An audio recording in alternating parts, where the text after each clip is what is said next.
Good morning, guys. Welcome to or welcome back to Cooking with Pouncy. Thank you so much for tuning into my channel. If you like what you see, please hit that like button, and I really would like if you would subscribe if you have a mind to my channel, and let me know what you think and pass this on as you see fit. These are going to be smoked turkey thighs, and guys, if you've not tried these turkey thighs, I take the bone out of them. I showed yesterday how to do that. It is very simple. I did 10 of them yesterday in about 15 minutes. So it's an easy process to do. And if you've not tried the smoked turkey thighs, not the drumstick, now the thigh part, they're phenomenal. And I'm going to be doing those this morning. It's going to take me about a 2.5 hour smoke maximum, I think, depending on the thickness of them. And just a note in case I forget. So when you're doing, I got 10. Try to get them uniform in size on each rack so that they'll be of the same consistency, if you would, please, okay? And there's a reason, of course, obviously, for the time factor there. But again, I'm going to use a commercial rub. I'm going to be showing that to you in just a moment. So bear with me for just a moment, and I'll be right back with you, and we'll start the turkey smoking process. So I'm going to take the bone out of each one of these thighs. I probably got about 10 pounds of them here. I got 3 packages and 2.5 pounds each, whatever. About 10 pounds, I think. But anyway, for those of you that's never taken a deboned out of a turkey thigh, I'm going to show you how to do that. And I'm going to just start peeling these open here. And I just reminded myself that I haven't washed them off yet, but I'm going to do that. So I'll cut away. And I'm going to wash these, and I'll be right back. So bear with me. And that's what's going to happen. You'll see me bone these out, okay? Okay, guys, we got them all washed up here. And I'm going to start boning them out.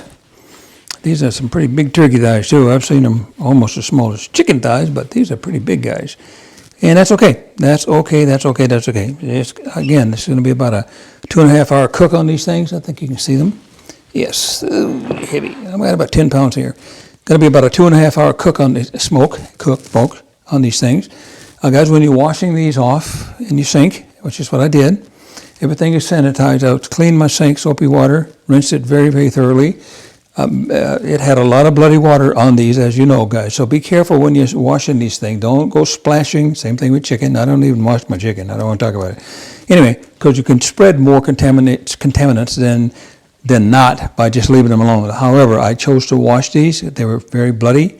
I bought them frozen, so therefore, you know what I mean. So, but be careful. There's the splash in your dishes, in your dish rack, the back of your sink, your splash board, and so forth. And you can't see it. Sometimes it's even microscopic. That spray that's coming off. So be careful, guys, about cross-contamination, okay? I try as hard as I can in most instances to do so, or all instances. I screw up sometimes. So anyway, let's slide this off here, and then we're going to start boning them out. And again, I'm not going to bore you with the whole thing here, but I'll just show you how you do that, and it's very easy. Every one of them's got a bone in it, leg bone, thigh bone, and it's right here. You see like a knuckle sticking up on each one of them. Here's another one, okay? So, and all you do is take your knife. This happens to be a paring knife. I could have used a boning knife. I'm going to use my little paring knife, and I'm going to stay right on the bone as I do that, okay? Stay right on the bone. I can feel the bone the entire time I'm making that cut, okay? So I'm staying right there. I'm not going down through the meat. I'm just staying right next to that bone. I'm going to turn it around and do the same thing over here. The bone is right here again. I'm on the bone. I can feel it. You'll feel it too. And that's what we're going to do here, right? So the bone is completely exposed here. There's a little knuckle here. There it is right there, guys. I hope you can see that. I think you can see that, okay? So then I'm going to continue to do that little deal right here. Be careful, don't cut yourself. And that's what I'm doing here. I'm going to go underneath it, actually, right here. All right. And I'm going to come up again, all the way out to the end this time. Staying on the bone, that's all you got to do, all right? Staying right on that bone. That's it there. Come down the other side again. I don't know why I'm talking like that. Sounds weird, doesn't it? Okay. All right, here we go. Through again. Here's the knife. Of course it is, right there. Not in my hand. This came through on the other side of the bone. And there we go. I'm almost done with it, guys. I could have been done if I hadn't been talking, for God's sake. So anyway, let's do that. I'm coming all the way out to the end. We got a little knuckle here. I'm going to go around it. And we're going to cut straight across. Kind of squared it off is what I did. Might have some cartilage right here. Each one of them will have that. So I'm just going to square it off. That's all I need to do here. Right across, squaring it out, keeping my fingers out of the way. And there you have it. That's all there is to it, actually, okay? I got my little receptacle ready to receive all of the waste that comes off of this. And again, guys, it's very simple to do. But what I'm going to do then, guys, at another point in time here, when I get all these finished, and I'm probably going to smoke them tomorrow, is that I'm going to season them pretty much like I did the ribs. I'll probably use some chicken rub. Just wanted to show you how easy it was to do these. Very simple, okay? Do another one for you. Again, I'm staying right on the bone. Right on the bone. Let's try to do it without talking so much this time.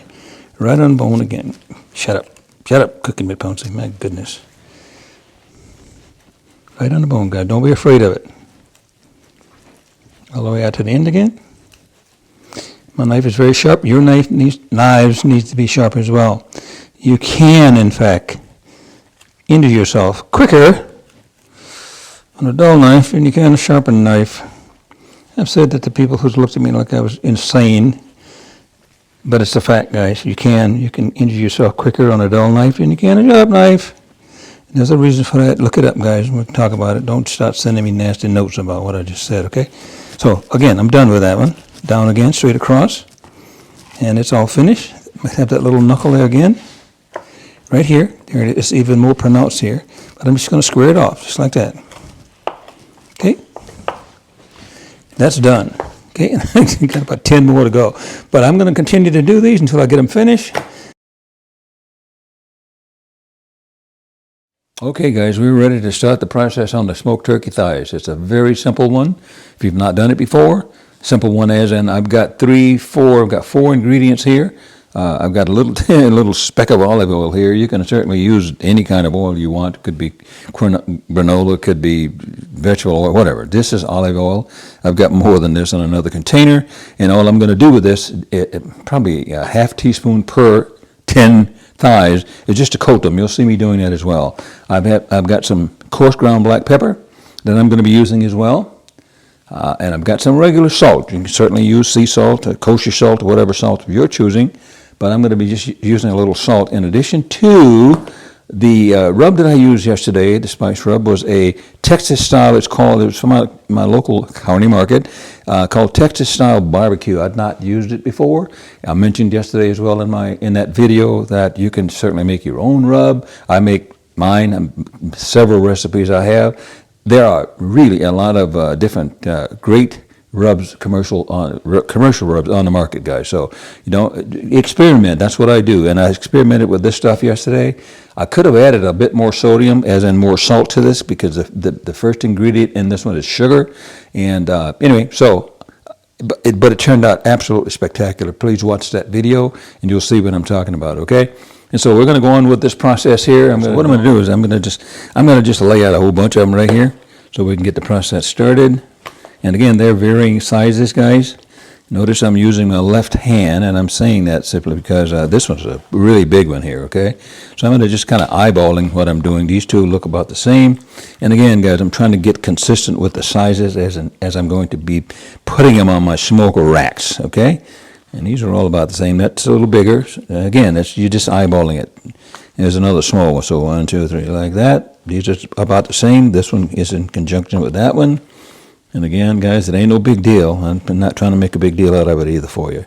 So let's just do that. I'm going to get another 1 or 2 on here too, so I can keep this process moving. So let's see this little guy here. That's what I'm trying to do, guys, okay? And it does make a difference. This is a really big one right here, guys. All right, so let's do this now. Let's do, and notice I got this hand hanging out here because I don't want to be touching nothing else with this hand here. And so let's go now with some olive oil. I told you we're going to put about less than a teaspoon on each one of them. On each one, and all we're trying to do is just coat them so my new rub will stick on them, okay? And that's all I need. That's going to be enough for both sides of them. And that's less than a teaspoon per, right? I'm going to do that. That's going to go underneath there. I'm kind of as you see, I'm kind of reaching underneath. For that olive oil to coat the other side as well. See my fingers just tucking underneath there, guys, just to get some oil on that too. This is phenomenal. I like this stuff, guys. I do. I'm serious. I like this stuff. All right, guys, we're going to start with a salt. I'm going to take my glasses off again so I can see. Not too heavy, guys. Be careful with your sodium, all right? So I'm going to be doing this on each one of these, all the way across and back. I'm going to do everything I'm going to do with the spices on this one side before I flip them over and do the other side, okay? Simple. It's really simple, guys.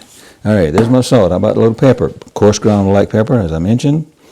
Kind of a generous amount. It's not going to make it hot, but I like the pepper. My wife does too. And that's what we're going to be doing with this pepper. You can, again, use your own rub. I do my own rub sometime too, but again, I got the commercial rub and I used it yesterday on those ribs. Phenomenal. All right, here we go with my newfound Texas-style barbecue seasoning, like I said, all right? Kind of a generous amount as well. I actually could have used a bit more sodium on the ribs yesterday, but I wasn't familiar with this stuff. It turned out really well. Really well. Notice I'm putting a generous amount on that side. I got my salt on there already as well. And guys, again, if you've not tried these, this is amazing. They really are amazing, especially on a sandwich. All right, guys, that's it on that side. We're going to turn them over. And we're going to do the same thing on the other side. And they're going to go on the smoker skin side down. And again, for that 2 to 2.5 hour smoke.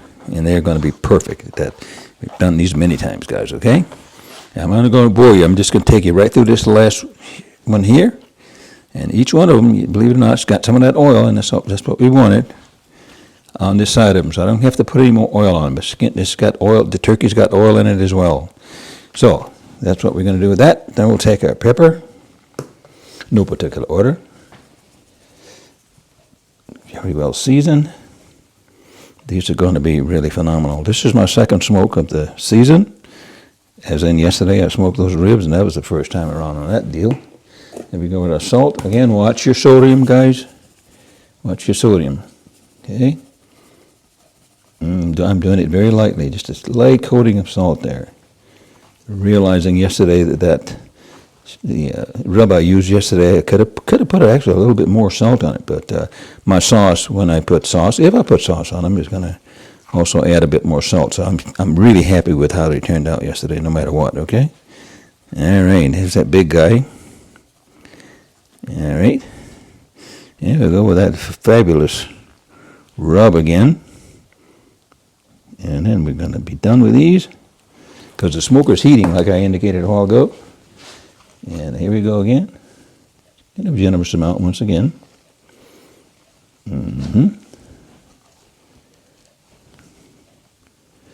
Generous amount. Not too much in any one particular area, guys. Just keep it smooth. Keep it smooth and simple.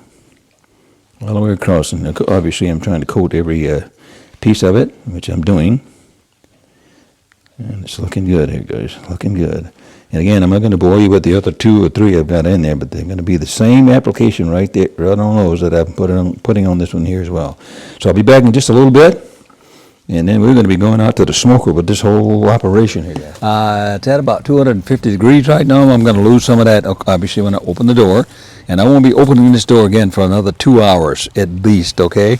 So we're going to be trying to get them as uniform as possible in size, as I indicated to you earlier as well. And so let's just do that deal right now. As you can see, it's a little windy out. And let's just do this.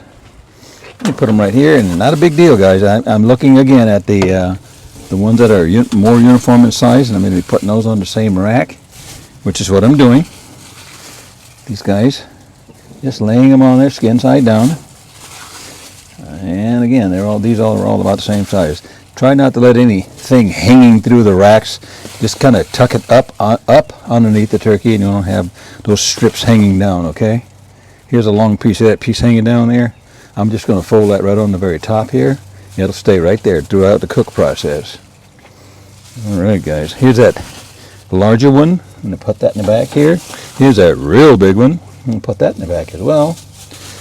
No, this was a real big one. Sorry about that. In the center here of that one. Now let's just put this guy right here. So we got a lot of space in there for them to breathe as well. Breathe as in that smoke to get around them. Here's a piece that's hanging down. We're going to just put that back over there. And again, guys, this is going to be a 2 to 2.5 hour cook. I got a piece hanging down there that ticked me off when I just ripped it off of there. So there you have it. So that's what we're going to be doing here, guys. And then we'll be back and look at these things, and they're going to be absolutely beautiful, okay? So we'll see you again in about 2 hours on the smoke. Have a great rest of the day, guys. I'll be back before we get done with this, and you'll be seeing the finished product as well. Anyway, the finished product is what you see before you. We started out with 10 of them, I think. I do have 3 others. These look and smell absolutely delicious. My goodness, guys. I think you can see that. Again, they are nice and moist. I see liquid all over here. I pulled them off at about 165 degrees. Keep in mind, you want to pull them on the front side of your top temperature, which is probably about 180. I didn't want to dry them out, remember, because I took the bone out and they're pretty thin, with the exception of the 3 that's still on the smoker, okay? So, and again, remember that these things continue to cook, and the temperature raises another probably 8 to 10 degrees once you pull them off your grill or your smoker. Same thing with steaks, okay? So let them rest. They're going to not only rest, they're going to get cooled down, put in the food saver bags and going into my freezer. And other batches out to follow yet this summer. So guys, again, thank you so much for not being able to see my face. Thank you so much for tuning in to Cooking with Pouncy. I really would appreciate it if you guys would subscribe to my channel. I'd like that a lot. If you have a mind to do so, pass this on as you see fit, and let me know what you think as well. Okay.